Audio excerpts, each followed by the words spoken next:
Una po, maaari po bang ipakilala ninyo ang pangalan ng inyong negosyo at paano po ito nagsimula?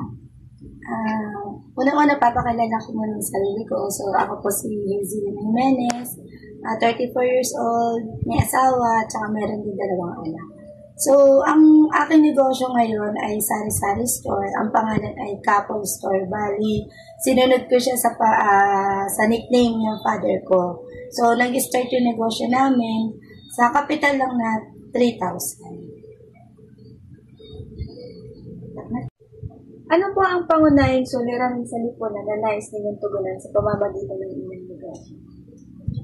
Base sa napansin ko dito sa lugar namin, malayo ang pamilihan, tsaka mahirap ang transportasyon. So, sa pamamagitan ng aking negosyo, mas napapadali ko yung kanilang, kumbaga, hindi na sila mamimili pa sa malayo. So, matutugunan ko agad yung pangunahing pangangailangan nila tulad ng bigas, ulam, personal hygiene products, mga ganyan. Ano naman po ang naging inspirasyon ninyo para itayo ang negosyo ito? Dahil na pamilyado na ako, so naisip ko na mag-put up ng kahit maliit na negosyo, yan ngayon, sari-sari store. Dahil gusto ko rin naman makatulong sa asawa ko, sa pangangailangan din ng pamilya namin. Ano po ang produkto o serbisyo na inyong inaalok at paano po ito na nakakatulong sa komunidad? Bali, ang sari-sari store kasi, alam naman natin na ang mga produkto niyan ay tulad ng bigas, mga frozen foods, ganyan, canned goods, tsaka mga personal hygiene products. So, nakapag-provide ako sa mga customers ko ng pang-araw-araw nilang pangangailangan. Ano payo ang maibibigay ninyo sa mga kabataang gustong magsimula ng social enterprise? Ang maipapayo ko sa mga kabataan na gustong magsimula ng social enterprise is huwag silang matakot na sumubok. Kasi kailangan, pag sinubok mo yung isang negosyo, risk taker ka.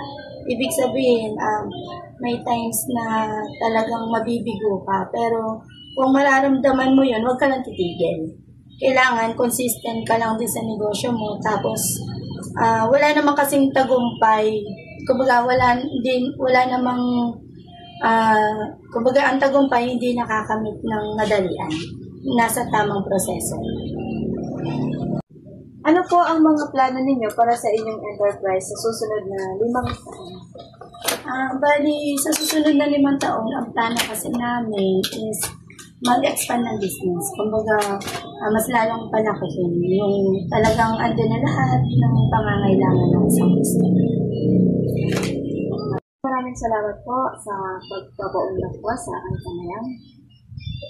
Tapos, maraming salamat sa mga ideas po na binigay niyo po sa akin. Bilang isang future entrepreneur, nagkaroon po ako ng konting idea para po ma-survive ko yung pangarap ko sa business.